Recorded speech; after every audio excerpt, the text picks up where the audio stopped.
Greedy old so-and-sos, that they are. Blimey, how the hell is anyone supposed to afford to buy or even rent a home these days? Whether it's in the United States or in the United Kingdom, how the hell are you supposed to do it? What about our children? How the hell do they get their souls on that property land? Virtually impossible, unless they go and see the bank of mum and dad. And not all mum and dads have got the money to help them. No.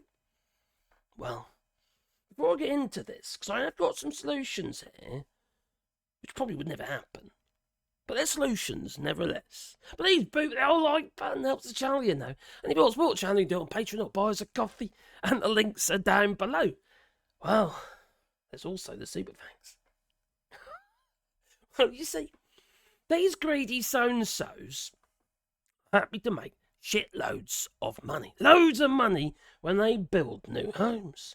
And the greedy landlords, they're happy just to sit on their asses, send someone else out to do all the maintenance work, while they, reel in the money, honey. Yeah. Well, the thing is, you see, in the United States, right, they built 1.5 million homes on average over 5 years. In the United Kingdom, in 2022 to 2023, they managed to build 212,000 houses. Okay. Well, the thing is, though, if I was in the United States, which I'm not, I live in France, but I'm an English citizen. I was going to say British citizen. No, where's you British? Can I say Scottish? I'm a bit ashamed of England, to be honest. But anyway, the thing is, if I was residing in the United States and I had a vote, who would I vote for? Well, I'll tell you it wouldn't be that orange thing. Dumph. Diaper-Don. Not a chance. No. Because his bunch of flippin', oh crikey, Hammer House of Horrors that he's placed into his government, they're all flippin' conspiracy theorists and what have you. And I haven't seen any pledges regarding housing yet. Not a word. Regarding housing and making sure there is affordable housing. And especially housing what our children can afford to buy on their wages, let alone rent. They've got to stand open hell. No. Now, the only way you can do it these days is if you've got a bank of mum and dad, but some mum and dads, including this one, ain't got any money, honey. No. Now, Kamala Harris, though, because she is the one I would have voted for. Now, she said she's going to build 3 million homes over 3 years, which makes no sense to me whatsoever, because that sounds like it's less than what Biden's been doing at 1.5 million homes a year. So I don't know where this disparity is going on. So I don't get that one. Right? In the United Kingdom, they've promised, the Labour Party's promised to build 1.5 million homes within the next 5 years. Now, I'll tell you now, right? They have got no chance of meeting those targets because they have very little control of that market. And besides, they keep legislating to make it harder to bring the prices down. If you squeeze the profit margin, the prices are never going to come down, but that isn't the reason why they're high in the first place. Now, I've worked in the industry, all right? I had a construction firm and maintenance, what have you, we used to do in the United Kingdom. I had guys working for us, what have you. We used to do work for building regulation, where other builders have gone in and cocked it all up, and we had to go and sort it all out, like underpinning and stuff like that. You know, extensions and loft conversions, and, you know, there's a lot of fire regulations and stuff had to be dealt with. There were all sorts of stuff we had to do. Right eclectic mix of work. I loved it. That was great. But the one thing I did learn when I was working, especially for, say, Wilcon Homes and other house builders, such as Persimmon, in the UK, that is, this could be the same in the United States, is there's one thing that they are absolutely petrified of, and that is a crash. A housing crash. Why is that? Well, it's because house prices generally plummet. Now, last time we had the housing crash, when You lot in the United States, what do? Shorten our mortgages and stuff, all right? You shorten the mortgages, they're all fed over to the United Kingdom and other countries, and we had this like worldwide crash. Everything just flopped. Now, in the United Kingdom, pretty much all the building sites stopped, just like that. The only houses that were being worked on were the ones coming to completion already being sold. So they were still being done. But all the prospects, no. Not at all. They were not being built. Now, I've got another question for you. If you're a house builder in the United States, right, can you tell me if you ever build smaller furniture so the houses look bigger? Because I got asked to build small furniture for Wilcon Homes. You sat in it and your ass kind of stuck in the seat. That kind of thing. It's like for the Diddy men. It's ridiculous. Just so the places look bigger. No one got to sit in these flim chairs. But anyway, big con, that's like the grift, So, while this is going on, with the house builders petrified of a housing crash because they don't want the house prices to come down, because at the end of the day, what happens is usually got inflation at that stage, and then the profit margins are shrunk in the sale of the properties. And quite often, they can go into a negative balance. And if that happens, all of a sudden they're not making any money, go out of business. They literally, just like that, go out of business. They struggle. Now, they'd rather just sit on the land. They'll wait and wait and wait. Same in the United States and the same in the United Kingdom. They'll wait and they'll wait and they'll wait until the market recovers and they'll start again. And what's happened? Well, market's recovered and the land value has increased again. So that they never lose because they own the land. They buy up farms, known full well at some time in the future, that land that was a farm at one time, in the future, is going to get built on. They buy the land for pittance. They allow the farmers to farm it until they want it. Until they want to build on it, once the planning permission is all agreed. Now, with recent rules regarding, in the United Kingdom, Keir Starmer, relaxing laws regarding green belt and brown belt land and what have you. And the whole idea of that is going to increase house building. I'll tell you it won't. Oh, the other thing we want to do, we're going to make it easier for house builders. Ain't going to help either. It might make a little difference, but that ain't going to make the difference that we need to bring the house prices down. Because unless we flood the market with houses, there's no hope of getting the prices down. It's not going to happen. Now, you've got to remember, we've just had inflation, okay? All the material prices, labour, and everything has gone through the roof, okay? Now, I know you say, oh, inflation's come down. Yes, it has. But don't mean to say that the cost of materials, what have you, and other ancillary costs, regard professional fees and stuff like that, they haven't come down. No, they're still up there. In fact, for the United Kingdom, not so much for the United States, because they actually still make stuff over there, in the United Kingdom, we're so dependent on imports, it's unreal. Now, for the United Kingdom, we've been scuppered with Brexit as well. Because a lot of our materials, including cement and what have you, a lot of it comes from the, from the EU. And much of the actual, like cement and what have you, there's one factory got shut down recently in the EU. So everything's squeezed and prices have all gone up again. It's all about supply and demand. If you flood the market, the price and the value of these properties potentially will come down. Because it's harder to find people to to get into these properties. That ain't going to happen when we've got a market that is being controlled by the house builders and the landlords. The landlords love the fact that all the house prices have gone up because it gives them an excuse to charge more money. It doesn't cost them any more. There might be a few more fees and what have you, and higher taxes and a bit of inflation and stuff. But they've still got their asset. And with minimal, maintenance. But yet, that depends if you've got a good landlord or not. Now, the landlords always get a horrendous, flack from those who want to rent a home. They say, well, all the landlords are buying all the properties up and what have you, and there's not enough homes to go around. Well, they're still housing people. That's not what's causing the house prices to, the rents to go up necessarily. The only way we're going to get the rents down, the house prices have got to come down first. And the only way you're going to do that is if you're going to actually flood the market. But they won't do that.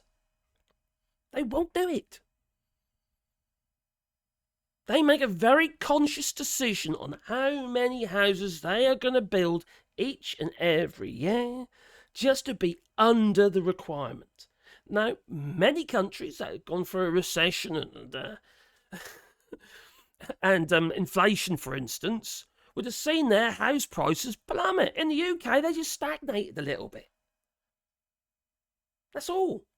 They didn't come down, they just stagnated. Now, we've had a 15% rise in house prices over the last 15 years because the stupid Conservatives over the last 14 years brought the flipping interest rates down too blooming low, ridiculously low, to artificially increase the, to make it look like that everyone's better off, but they're not. Because the long-term effect of that is dangerous. For a start, if you have a situation like we just had, you ain't got a lot of room to move. If you want to, encourage growth, you don't have a lot of room. This is just, I would say it's madness, but it's understandable. It's madness, I suppose, for us not to say anything and do anything about it. And it's madness for governments not to do anything about it because they're never going to meet their targets. But when you consider that these flipping governments get handouts and bungs and what have you from the house builders, I know the Tories certainly did, and have these little secret meetings and what have you in the Rose Garden, well, then quite in the UK, but all that's all going on. Nothing's going to improve. And the same in the United States. It's all bloody backhanders. They want to manage the market. They don't want to flood the market with properties. And that's the only way you're going to get more homes into the market. I'm not saying we should be building more council houses in the UK or public housing in the United States. I mean, good public housing, not that dodgy old shit, I'm not saying that's the answer. The answer is just to bring the house prices down and oversupply, because then the rents in general will come down. Now, there is social housing here in France, but not to the degree that you got in the United Kingdom, or actually we did have in the United Kingdom, especially after the 1930s, where they did the right thing and actually start taxing the bloody rich, those at the top, all right? And then they used that money to fund building homes. And then we've got the flipping Tories come in and they start selling them off under Margaret Thatcher and not allow the actual councils to spend that money to build new houses. So what happens is these little housing associations start popping up as charities, basically, and owned by the councils, and then they can spend the money. And they started building all these little homes at Orbit and Broadland Housing and what have you, Bury Housing Association. It just changed. The whole market just changed. Now, there's similar things go on in the United States. I'm not saying right to buy and what have you. I don't know whether or not you can buy your public housing in the United States. But if you don't flood the market with more housing, whether it be public housings, social housing of one type or another, council houses in the United Kingdom, well then, quite frankly, you're never going to bring not just that, obviously private homes and private rents and stuff as well. So the whole market gets saturated. So you actually have properties waiting for people instead of they get snapped up overnight. You're never going to bring the prices down.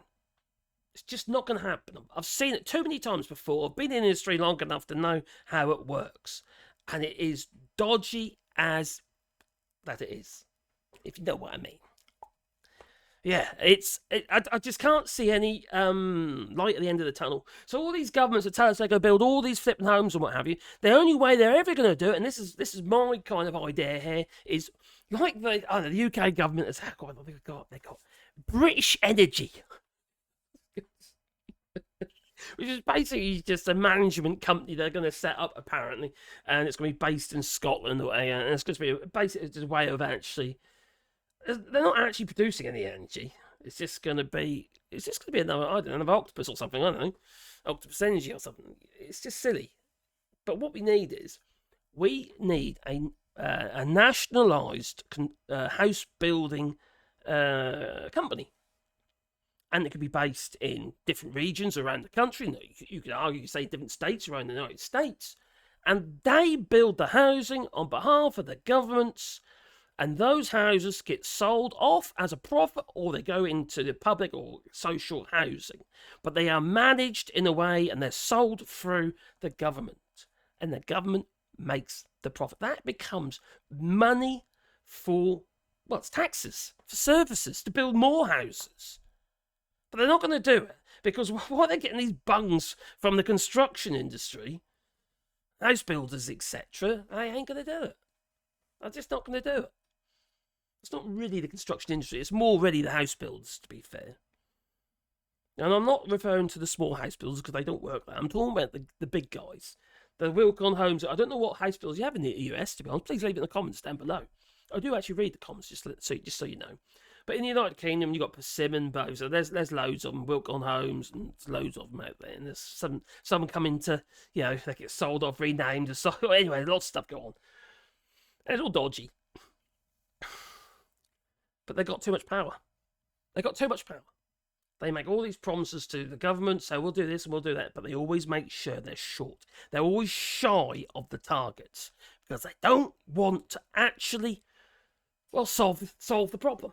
They don't want to solve the problem because while there's a problem, house prices are high. And while the house prices are high, they're making more money. Follow the greed. It's not rocket science. It really is not rocket science.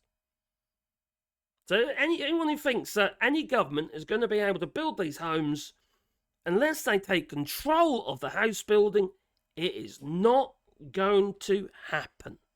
And to me, this is a no-brainer, because they could be looking at all different types of construction methods, whether it be PEP homes, whether it be 3D printed, whether it be block or brick or concrete cast, or whatever they choose to do, eco homes even, Maybe straw bale, I don't know, whatever you want to do. But, it's just, we could be looking at more cost-effective ways of building homes in factories, where they're just, offloaded onto site. Pod homes, modular homes. There's just so many ways. Often people just want somewhere to live, instead of being on the flippin' streets or sofa surfing. Affordable housing. These places could be really pleasant to live, especially if they are warm and they're dry. They've got all the mod cons and stuff. End up with little communities. Now, when you've got people on low wages pretty much losing all their money on the cost of rent or mortgages, you're going to end up with crime because people are desperate enough to actually do something they shouldn't be doing just to be able to pay the mortgage, and fear they're going to lose their home. So we need to make people's lot in life more optimistic. Give people options. And while we keep kicking them down to the ground, we're going to be in the same bloody place. We're going to have increased crime levels, and we're going to have, people with no homes and families and children and social services, what have you, trying to find a temporary accommodation or something. You know what I mean? You're not going to get a solution. You've got to build more homes, and you've got to build the right homes. Never mind brick homes or even the stick-built homes you have in the United States, or log cabins. Yeah. Factory-built homes built by the government's owned construction firms, where public services benefit because there's more money coming into the system.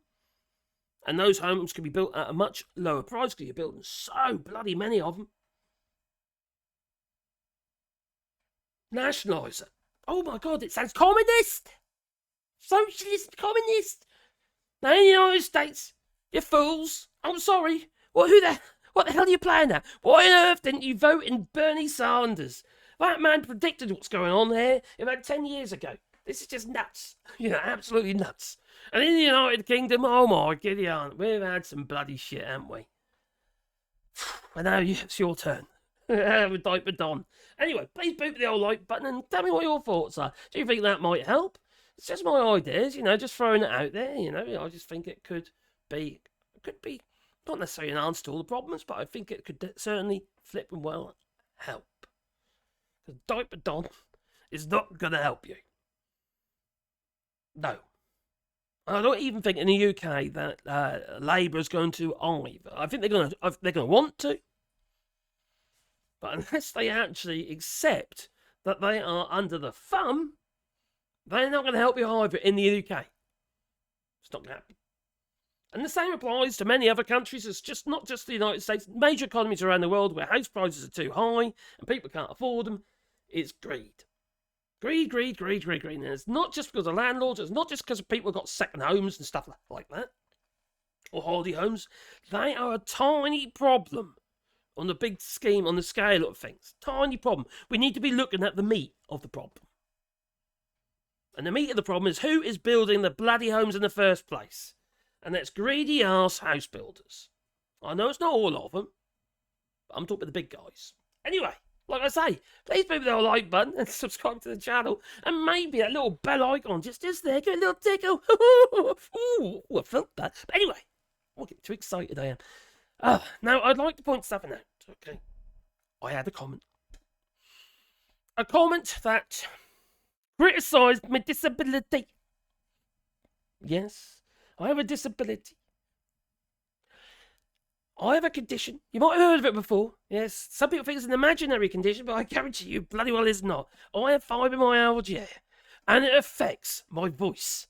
And I had a comment on there. Don't start putting that voice on. Well, when I get animated or excited, my vocal cords just can't go there. Alright? Just can't. Used to be able to. I sounded like a squeaky mouse before. Whenever I used to answer the phone, oh, Mrs. What's it? You know? These days, what the hell is this? I can't do anything about my voice. For a start, I'm Norfolk, and I've got a Norfolk dialect and accent. Actually, not too much dialect, but definitely a Norfolk accent. Plus the fact my vocal cords are shot, alright? And I can't control it. I have a lot of pain in these areas as well because of fibromyalgia. Oh, I can't believe I had to explain that. But somebody was criticising my disability when I was telling people that they were stupid for voting Brexit. Stupid is and stupid does, I say. Anyway, after that note, 22 minutes later, we're doing a rewilding project here in France where we're planting trees. Now, if you want to be a part of our rewilding project, you can basically make a little donation. I'll plant a tree on your behalf, or my missus will. And I'll make a sign to go with your tree. And it could be just a name on it. It could be maybe a loved one, a pet, or maybe a present for Christmas. Just let me know what you want. You can do that when you actually do a little bit of speech. Anyway, links down below. It's a GoFundMe link. Okay. Anyway, I suppose I better go because it's getting a bit long, you know. Oh, blimey. Oh, my, I feel the pressure. Oh, the pressure. Oh, toodaloo.